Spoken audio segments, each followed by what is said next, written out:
Мінекей қараңыздаршы, мына өнімді де айтқым келіп отыр. Бұл не нәрсе? Бұл бет жуатын, яғни умывашка дейміз, иә?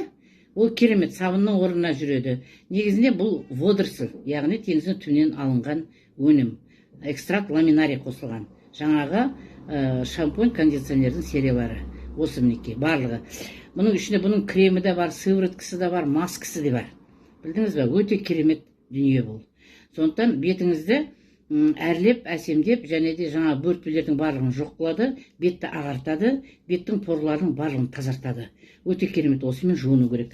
Және де міне мына грин мыло дегенді айтқым келіп отыр. Ол грин мыло тек қана посудаға арналған емес, бұны жаңа мысалы қолыңыз лас болса, шаң тозаң болса, сырттан келген грязь, қолдағы мінекей соның барлығын жуып тастайсыз. Және де туалет, ваннаға барлығын да қолдануға болады.